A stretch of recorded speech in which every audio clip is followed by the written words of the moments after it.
pada kesempatan kali ini saya akan membahas isu birokrasi yaitu kabinet gemuk di era pemerintahan Presiden Prabowo Subianto yang merupakan isu aktual dan juga kontroversial di Indonesia. Alasan saya mengangkat isu ini karena kabinet gemuk dianggap sebagai masalah yang memunculkan struktur yang besar, di mana struktur yang besar tersebut sering kali menghambat efisiensi, memperlambat pengambilan keputusan, dan juga menambah anggaran. Selain itu, kabinet gemuk rentan terhadap konflik kewenangan. Hal ini mencerminkan akomodasi politik yang bisa mengalihkan fokus pelayanan publik, birokrasi, ke kepentingan politik. Oleh sebab itu, kabinet besar ini menjadi pertanyaan dan juga perdebatan para ahli politik dan juga birokrat di Indonesia. Apakah kabinet ini benar-benar diperlukan atau justru menjadi beban di dalam pemerintahan di Indonesia? Memberikan sedikit penjelasan mengenai faktor penyebab birokrasi gemuk dalam Kabinet Merah Putih. Yang pertama adalah penambahan jumlah kementerian. Peningkatan jumlah kementerian tanpa evaluasi membuat birokrasi gemuk dan juga kurang efisien, sehingga birokrasi lebih berfokus pada kepentingan politik dibandingkan administrasi negara. Yang kedua adalah pemenuhan kepentingan politik. Kementerian menjadi alat akomodasi partai pendukung memperbesar koalisi tetapi mengorbankan efisiensi. Yang ketiga adalah koordinasi yang kurang matang dan juga tumpang tindih kewenangan. Penambahan kementerian tanpa restrukturisasi memicu tumpang tindih fungsi, sulitnya koordinasi dan juga lambannya implementasi kebijakan. Dan yang terakhir adalah birokrasi prosedural. Fokus pada prosedur memperlambat adaptasi birokrasi sehingga pelayanan menjadi kurang optimal.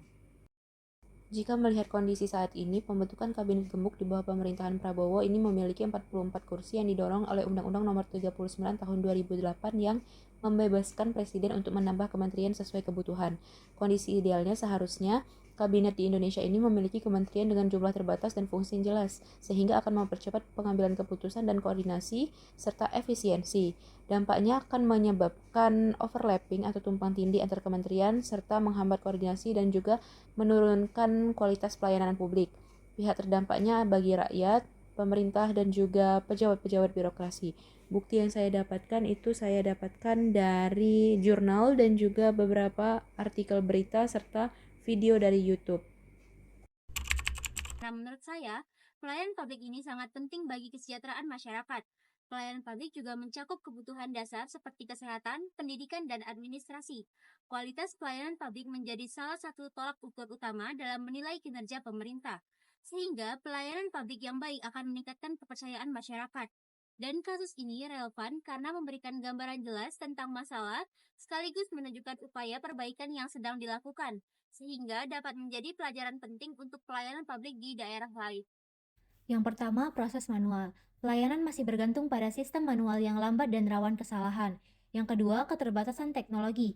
Internet tidak stabil dan perangkat teknologi minim. Yang ketiga, literasi digital rendah. Banyak warga belum terbiasa menggunakan teknologi.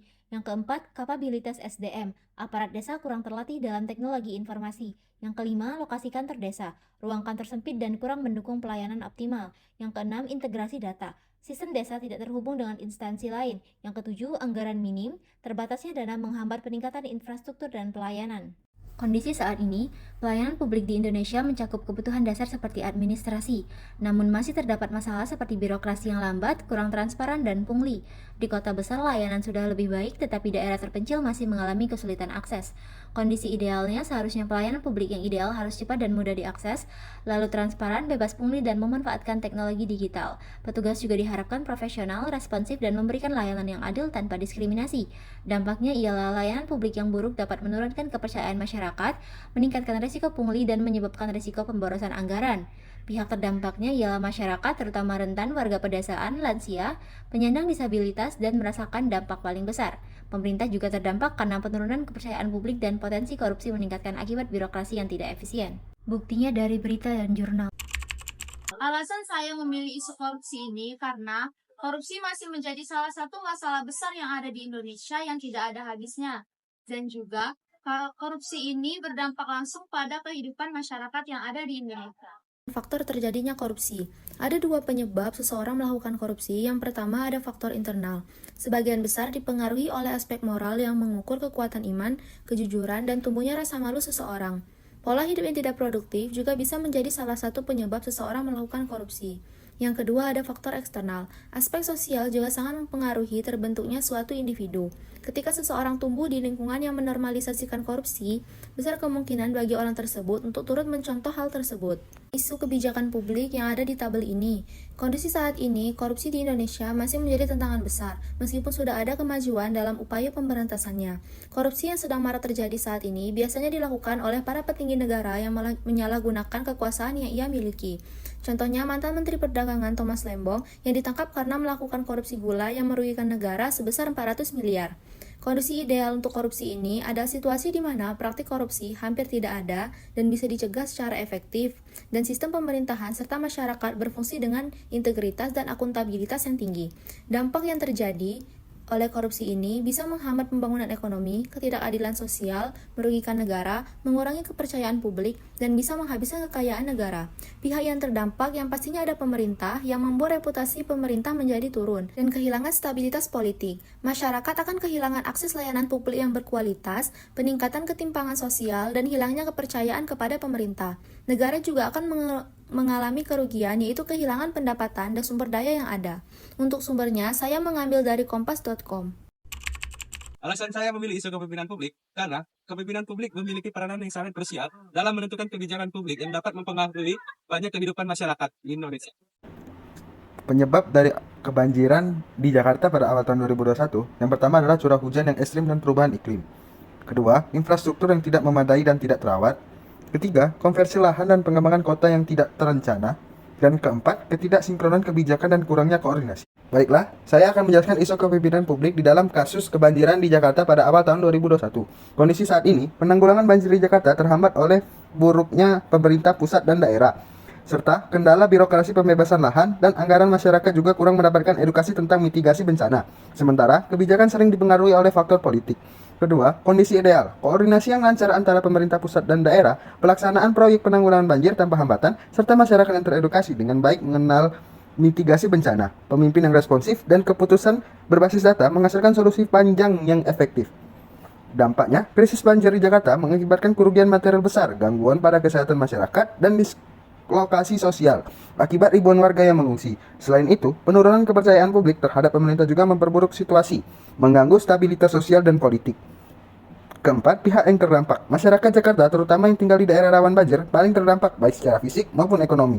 Pemerintah daerah menghadapi tekanan besar dalam menangani bencana, sedangkan pemerintah pusat bertanggung jawab atas koordinasi dan pendanaan. Sektor bisnis, terutama usaha kecil dan menengah, juga merasakan dampak akibat gangguan operasional yang disebabkan oleh banjir. Bukti yang saya ambil di detik.com.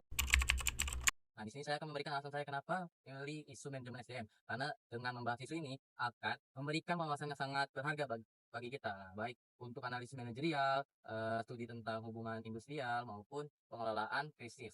Kasus ini relevan karena menyentuh masalah keadilan sosial, pengelolaan SDM yang adil, dan bagaimana kebijakan perusahaan itu dapat mempengaruhi kesejahteraan karyawan. Penyebab yang pertama itu perbedaan gaji yang signifikan. Pilot asing biasanya menerima gaji yang lebih tinggi, sedangkan para pilot lokal itu merasa gaji mereka tidak mencerminkan kontribusi dan pengalaman mereka miliki. Dan nomor 2, kurangnya transparansi dalam penggajian. Yang ketiga, fasilitas yang lebih baik untuk pilot asing. Lalu keempat, persaingan dan standar internasional yang membuat perusahaan menawarkan gaji yang lebih tinggi pada pilot asing sehingga dapat menarik untuk bersaing pada maskapai lain guna mendapatkan kualitas tenaga kerja dari luar negeri. Di saat ini, situasi manajemen personalia PT Maskapai Garuda Indonesia mengalami konflik yang internal di mana pilot lokal memutuskan melakukan mogok kerja karena mereka merasa ada kesenjangan gaji yang tidak adil antara pilot domestik dan asing. Kondisi idealnya adalah adanya distribusi gaji yang transparan dan adil antara pilot lokal dan asing berdasarkan pengalaman, kemampuan, dan bertanggung jawab yang dilakukan. Nah, dampaknya itu aksi mogok kerja yang dilakukan pilot lokal akibat perbedaan gaji dengan pilot asing menimbulkan dampak negatif dalam berbagai hal antara lain, yaitu kerugian dan kenaikan harga tiket pesawat.